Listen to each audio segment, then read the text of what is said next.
sei que o contraponto andou conforme a sua criatividade, enfim, pôde trabalhar em decorrência da sua descentralização, que eu achei assim, que eu realmente só tenho a lhe agradecer. Mas o senhor acreditou no contraponto. Qual foi a sua expectativa? O senhor teve uma expectativa? Eu gostaria de saber se ela foi atingida. Foi sim, foi. No início, como era mais do que natural, os programas poderiam até não ser tecnicamente muito bons, né? Havia defeitos, nós reconhecemos defeitos, sim, você todo também, começo. né? Como todo começo. Mas ele foi aperfeiçoando-se e até hoje ele atinge um público muito grande e fico muito satisfeito com isso, porque exatamente esse era o meu desejo, de abrir o judiciário para toda a sociedade, para toda a nação brasileira.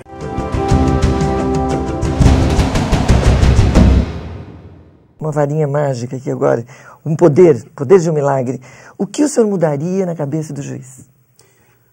Olha, eu gostaria que os juízes utilizassem uma dose de amor nas suas decisões, só isso. A decepção é o desvirtuamento das nossas melhores intenções, isso acontece. Hoje eu acho que mudou, a consciência é muito maior, as mulheres têm direitos sexuais e têm direito de ver punidos os seus agressores. As pessoas querem sentir que aconteceu alguma coisa, que o Estado tomou providências para evitar que outros casos semelhantes ocorram. O que ele diz é o egoísmo desmedido, não, é o orgulho do macho ofendido na sua honra, ou da fêmea que foi relegada a um segundo plano e que vai e se vinga. A paixão é uma coisa, a emoção é outra. A paixão desviada para uma finalidade compulsiva, ela cria problemas.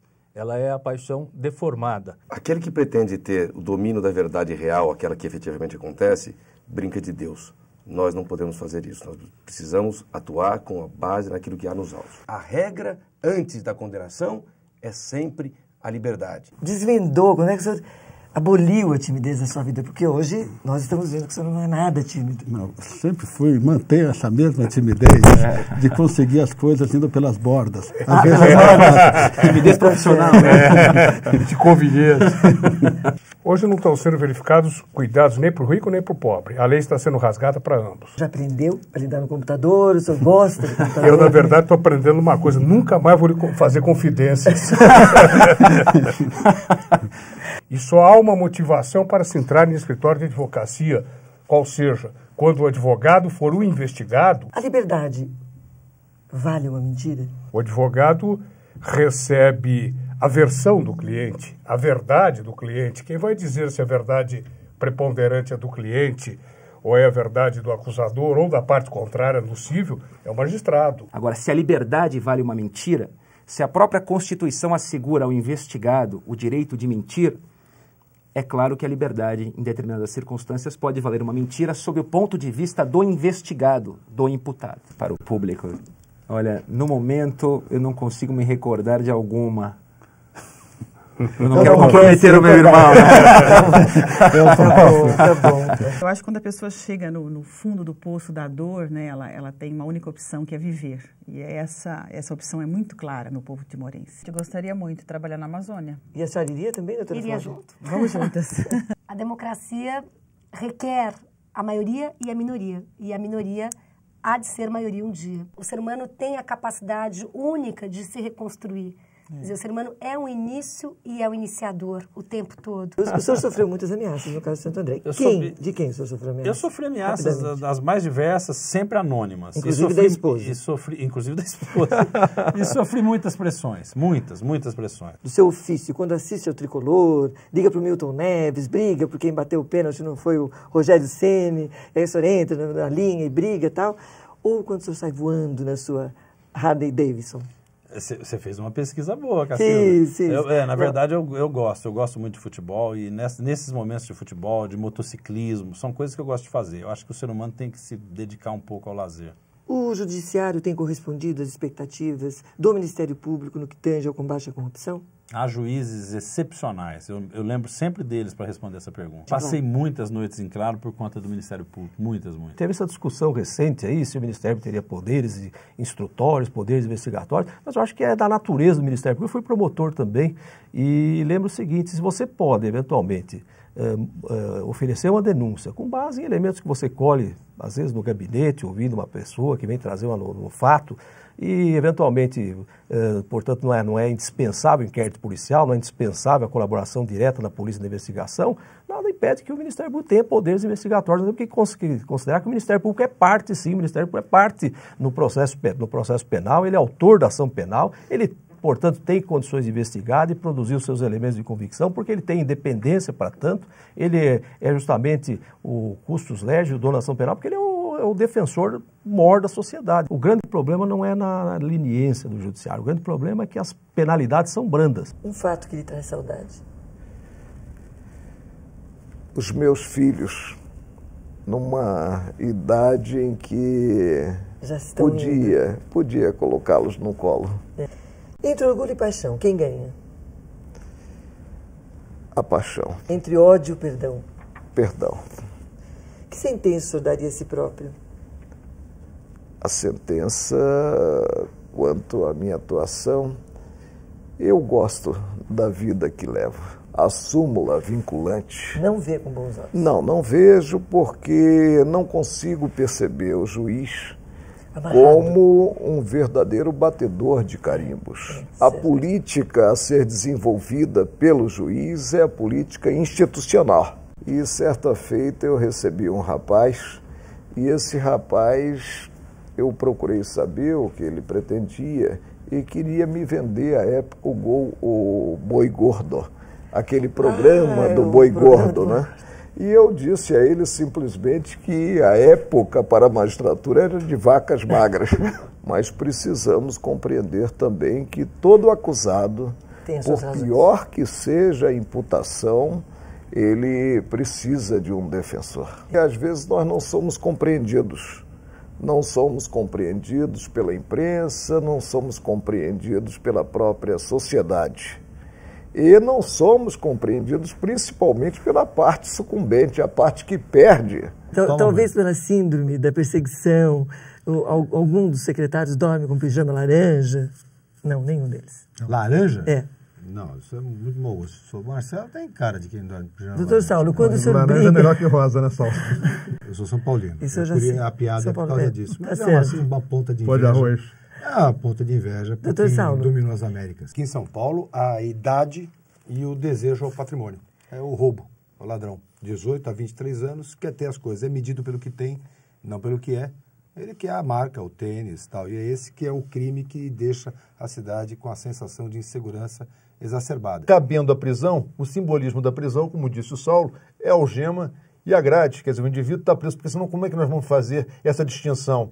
Para o pobre se algema e para o rico não? Então eu acho que algema e cadeia é uma consequência do decreto de prisão. Eu posso dedilhar alguma coisinha, mas vamos ver o doutor Brito muito rápido, sem voz nem nada.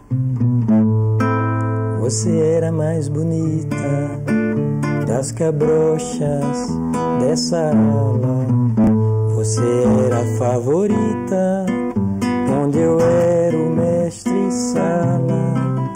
Hoje a gente nem se fala, mas a festa continua. Suas noites são de gala, nosso samba ainda é na rua. Hoje o samba saiu. É viver em estado amoroso, amando tudo e todos, a sociedade, e mais do que a sociedade, a própria existência, é o clímax da liberdade. Houve quem dissesse o seguinte, que felicidade é o tempo que você se dá de presente. Meditação é um tempo que a gente se dá de presente, é por isso que é tão bom meditar. É preciso prestigiar o povo, o povão, aquela massa anônima de que falava Gilberto Freire. Olha, Tobias Barreto dizia o seguinte: ali onde o povo não é tudo, o povo não é nada. Quem passou por essa vida em branca nuvem? E em plácido repouso adormeceu. Quem não sentiu o frio da desgraça? Quem passou por esta vida e não sofreu? Foi espectro de homem e não foi homem. Só passou pela vida. Não viveu. É. Ministro. Muito bem. Bom, jurídica única que me ocorre agora, quando eu comecei a advogar aqui perante o Tribunal Superior do Trabalho. Eu devia ter, na época, uns 24 anos. Eu fiquei tão desesperada porque perdi um processo, no julgamento eu fui vencida e eu tive um ímpeto, atirei a beca, assim, saí da sala de sessões. Espumando, de ódio. Espumando. Aí um advogado antigo, já com muita experiência, me disse, olha, minha filha, nunca mais faça isso. Hoje você está começando, devem ter achado engraçado. Mas não faça mais. Nunca mais jogue a toalha. E hoje eu percebo que foi. O que fez, né? Então, quando eu posso, aplicando a lei, corrigir esses desajustes, esses desníveis, eu me sinto muito feliz. Seria bom demais, né? Sempre. Seria bom demais. Acho que o menino está sempre no espírito jovial de todos nós. É verdade. Quantas pessoas morreram por arma de fogo? 20, 30 mil? Vamos lembrar, então, o trânsito que foi mencionado aqui pelo ilustre promotor de justiça Fernando Capês. O trânsito matou, ano passado, 79 mil pessoas. Mas então eu era muito estudioso, eu era muito obstinado, não era tão namorador. Aí, na faculdade que a gente procurou compensar o tempo perdido. Ah, bom, isso quer dizer que namorou bastante. Sim, tá felizmente. Certo. Mas isso também não implica... Agora não, porque eu tenho uma corregedora muito grande, que é minha mulher, né? Certo. De sexta-feira, às 10 horas da noite, até domingo, normalmente em São Paulo são assassinadas cerca de 40, 50, isso varia um pouco, 40, 50, 60 pessoas. E nesse período, eu atuei muitos anos no Tribunal do Júri também. E a gente verifica que é sempre o álcool, a discussão frívola e a arma de fogo. Uma lembrança boa do Durso Menino. Uma coisa que me marcou muito, Cacilda, foi uma fase em que achei, lá com meus 14 anos, mais ou menos, que eu devia buscar uma certa autonomia financeira, trabalhar, e pedi para o meu pai não me dar mais dinheiro e fui buscar um espaço fazendo o meu artesanato, vendendo esse artesanato numa fase meio de hippie, onde punha o feltro na calçada e vendia aquilo que eu produzia. Não sei, mas por curiosidade eu queria andar um pouquinho nos bastidores do Palácio do Planalto, do Congresso Nacional, para invisível poder ouvir, poder saber algumas coisas lá, para poder trazer uma convicção mais firme sobre muita coisa que está acontecendo no Brasil. Mas são poucas comidas que eu rejeito, mas tem algumas que eu não tolero. Não tem jeito. Lula eu não suporto, o crustáceo. Tá certo. E aí, doutor, um sonho não realizado? Cacilda, eu sempre sonhei, queria muito ser artista. Comecei as duas faculdades, de Direito e de Educação Artística. Fiz só um ano de Educação Artística e depois fiquei com Direito, até porque Direito tem um pouco de tudo, né? Processo criativo, palco, etc. Mas o meu sonho era ser artista. Artista de teatro, cantor, essa é uma coisa que me fascina demais. Mas ainda eu não abandonei esse sonho, não. Um dia ainda vou cantar.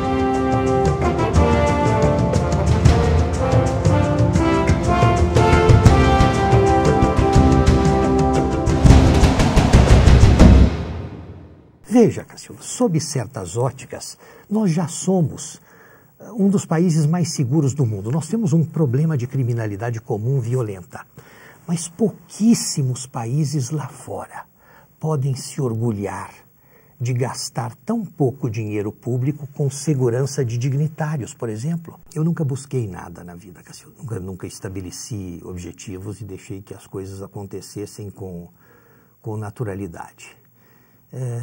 Essa falta de determinação de objetivos dá uma imensa paz às pessoas. Pornografia, doutor? Tudo bem que para quem procura, mas não acho também que deva cair sobre as nossas cabeças se nós não procuramos. Sorbonne? Juventude. Supremo Tribunal Federal? Antes, durante e depois um orgulho. Afinal, um capricorniano. Diga-nos, onde estão as raízes da liberdade? As raízes da liberdade estão no coração humano. No caso, se consideramos a história do Brasil, as raízes da liberdade estão em Minas Gerais. Paixão? 2 meninas e um menino. Eu vou fazer agora, dia 21 de janeiro do ano que vem, vou fazer 40 anos de casado. Eu lembro, a gente casou em Cruzeiro, eu lembro da igreja, eu lembro assim, na sua da frente, festa, na minha frente. E a do noivado? Lembro também, lembro do meu pai indo à casa do meu sogro, que era só atravessar a rua, e pedindo a noiva em noivado, assim, com as alianças, com tudo. Lembro perfeitamente, na casa dela. Puxa, e a do primeiro beijo, ministro? Ah, lembro também. Lembro também? Lembro com certeza. O que mais une o marido à mulher? Olha, eu acho que é olhar para o mesmo lado, partilhar alguns gostos e ter uma relação de lealdade. Lealdade um com o outro. É fundamental. É fundamental. Os grandes valores do advogado é ser fiel à verdade. O advogado que tenta mentir, que tenta empulhar, que tenta fazer uma espécie de jogo de cena em detrimento daquela verdade que se encontra no processo, ele não se dá bem. Ele pode conseguir uma vitória uma vez, mas na segunda vez ele já não consegue, na terceira vez todo mundo já sabe que aquilo é um jogo de cena e então não tem resultados. A justiça não se faz só do espetáculo. E cada vez menos ela se faz só do espetáculo. Aqueles advogados de antigamente, aqueles oradores brilhantes, estrepitosos, que falavam bonito, gongóricos, assim, estão paulatinamente sendo substituídos por aqueles expositores da prova técnica, aqueles que examinam o processo, aqueles que relatam para os jurados, nós estamos falando de júri, que relatam para os jurados com toda a exatidão o que existe dentro do processo. Passou por uma decepção muito grande ultimamente, que o senhor, assim, uma tal de Vilma atrapalhou a sua vida, que o senhor teria a Copa Caribe, que o senhor teve, infelizmente, que cancelar, não pôde ir, a Copa foi cancelada. Não, eu gosto, desde criança, eu acho que todo mundo... Não, pelo que eu sei, o senhor não gosta, o senhor ama de paixão. Eu gosto, todo mundo, eu acho, tem que ter um esporte. O meu é um esporte comum, não é o futebol.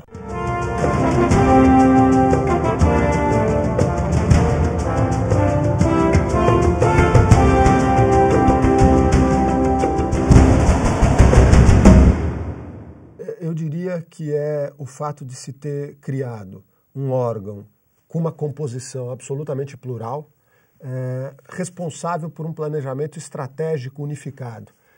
Eu acho que o judiciário ele foi sempre composto de ilhas que nem sempre se comunicavam. Sim. Então, a falta de uma preocupação com uma gestão otimizada do judiciário é o que faltava e é uma atribuição constitucionalmente entregue ao Conselho. Me parece essa é a sua grande função. A grande função. Não é tão difícil, mestre. Eu chamaria isso, até porque são muitas pessoas, na verdade é o cúmulo da vaidade, né? A pessoa precisa mais do conselho do que dá. E até um ditado popular de que se conselho fosse bom, se venderia, né? Não se daria. Eu sendo conselheiro, é até complicado brincar com isso. Eu sou a favor da súmula vinculante. Acho que a súmula vinculante, se bem utilizada, vai garantir uma maior segurança jurídica e garantir o princípio da igualdade. A súmula vai democratizar as decisões do Supremo. Doutora, se pudesse mudar algo em sua pessoa, o que mudaria? Eu acho que eu mudaria tantas coisas, difícil é saber o que é mais importante que eu mudaria primeiro. Eu sei. Acho que uma coisa que eu tenho exagero é ser muito transparente. Talvez eu gostasse de ser um pouco mais maliciosa, não no mau sentido, mas um pouquinho menos transparente. Bom, em vários campos, mas situando no campo dos interesses. Fotografia. Eu queria ter sido uma grande fotógrafa. Bardaia, antes de eu sair de Haia, eu vou montar Bardaia. Agora, cá entre nós, como são os juízes lá do tribunal? Eles são mais sociáveis do que os daqui, por exemplo, ou não? Porque aqui não há muita comunicação entre eles, né? Como eu cheguei à conclusão de que juiz é tudo igual, só muda de endereço. É a mesma coisa. Doutora, como é olhar nos olhos de um acusado de crime contra a humanidade? Não sinto medo nem aflição. Eu, às vezes, olho e fico me perguntando como aquela pessoa, se é que ela cometeu aqueles atos, como pode ter tido coragem de cometer. E talvez eu devesse mudar isso também, ser um pouco menos séria, um pouco mais relaxada. Mais relaxada. Aliás, a senhora... Bom, tem o famoso Luiz Borges, né? Que ele diz, se eu pudesse viver novamente a vida... Como é que é a poesia dele mesmo, o poema dele? Se eu pudesse, viveria, trataria de cometer mais erros. Não tentaria ser tão perfeito. Tão perfeito, sair na chuva, tomar sorvete. Eu acho que... Bom, doutora Silvia, não temos 93 anos. Temos ainda um largo espaço pela vida. Dá para mudar? Dá para mudar, sempre dá. A Manchete, na época, era a grande revista, né? Bom, a imprensa também lhe perseguia. Não, aí não. Então a gente fazia um trabalhinho para a imprensa saber, né? Tá bom. A gente avisava que ia fazer uma cena. A imprensa chegava, nós estávamos de capa preta, me lembro bem como se fosse hoje. E eu sentei num telhado, a moça apareceu na varanda, ganhei um grupo de alunos ali embaixo, todos de capa preta, aí falamos, cantamos, fizemos trovas da faculdade. O que o senhor cantou, ministro? Eu cantei as trovas, quando se sente bater no peito, heróica pancada. Agora tem trovas que eu não Pera um pouquinho, mas isso o senhor cantou. Eu quero saber que o senhor cantou pra Moça Bonita. Tem aquela música, como é que chama? Eu sonhei que tu estavas... É linda essa.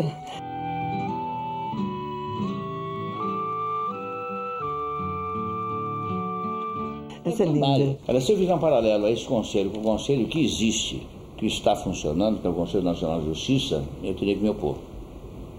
Eu acho que o Poder Judiciário, como a imprensa, tem que ter independência de ação e fiscalização deve ser feita dentro do seu próprio órgão. Um detalhe interessante, George, eu chamo o ministro de George, porque para os amigos, para os íntimos, é George.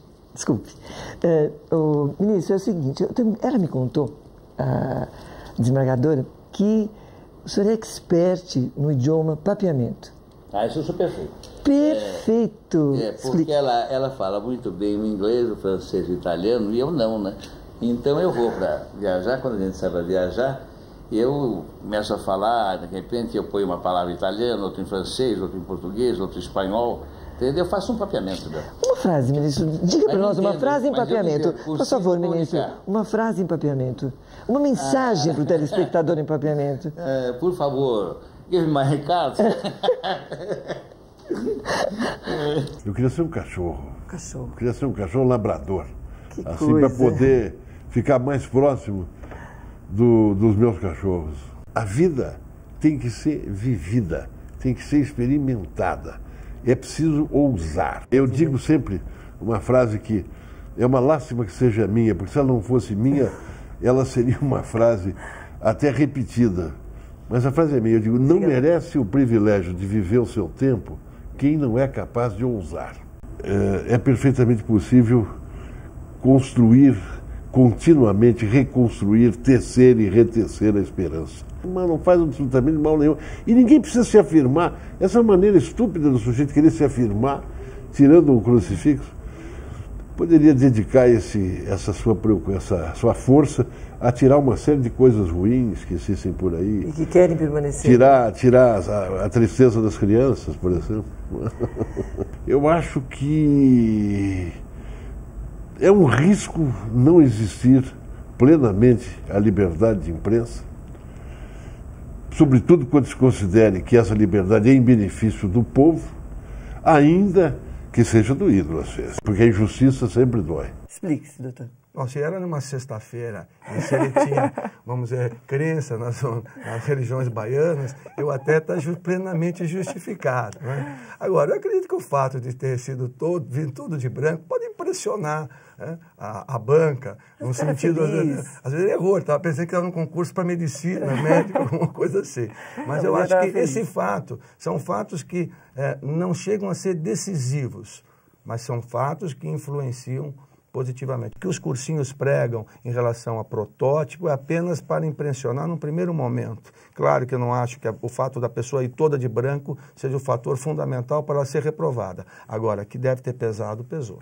Esse tipo de pergunta, eu acredito que os examinadores eles não estão ali interessados na resposta em si, e sim no contexto de como o candidato vai lidar com essa situação, de se ele tem um jogo de cintura, como ele se sai de uma pergunta dessa. Então, ele não quer saber se você é virgem, se você vai usar biquíni, e sim como que você lida, né, com uma situação de pressão ali, da resposta, como ele quer sentir o candidato. O juiz tem que manter a vida dele. Ele tem que continuar sendo uma pessoa integrada na sociedade e na realidade. Não é possível mais nós imaginarmos um juiz que só fique estudando dentro do seu gabinete. Claro que tem a haver um equilíbrio, mas acho que fundamentalmente o ser humano tem que ser feliz. Se ele não pode fazer o que ele gosta, se isso não traz felicidade, ele fatalmente não será um bom juiz. Eu sei que a primeira mulher bacharel em Direito foi uma baiana. E também a primeira mulher a ingressar no Superior Tribunal de Justiça foi uma baiana. E é com ela que eu estou falando aqui. Como é? A pergunta, ministra, a senhora já rodou a baiana no Superior Tribunal de Justiça? Ah, muitas vezes. Todas as vezes? Muitas vezes. Aliás, eu tenho um temperamento muito forte e tenho um discurso muito direto. E dentro do judiciário, isso nunca foi uma característica, né? O juiz é aquele manso e pacífico, aquele que decide, aquele que fala pouco, não se altera, que fala nos altos e um discurso muito redundante para se chegar ao finalmente. Eu tenho um discurso muito direto, de forma que sempre entenderam que eu dificilmente chegaria a um tribunal superior. Com este seu temperamento, que você fala, que você diz desaforo, etc., jamais você chegará ao STJ. E uma das coisas mais interessantes que eu encontrei no Superior Tribunal de Justiça é a identidade, a igualdade dos seus ministros. Então eu pergunto, o que é que a baiana tem? O que é que a baiana tem? O que é que a baiana tem? O que é que a baiana tem? Eu acho que a baiana tem essa mistura da indolência africana, da simpatia e do refinamento que nos vem dos europeus. Isso tudo misturado com um clima maravilhoso e com a irresponsabilidade baiana, que está tão bem caracterizada na voz de Caetano Veloso.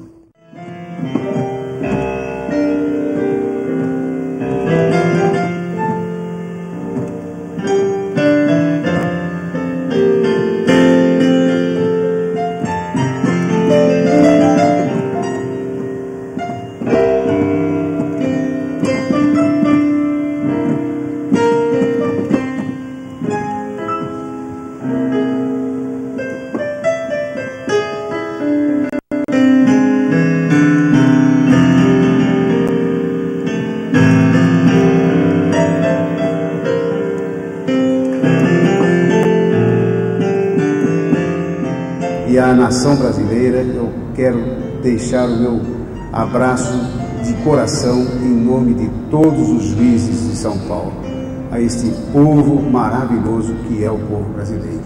Merece. Saúde.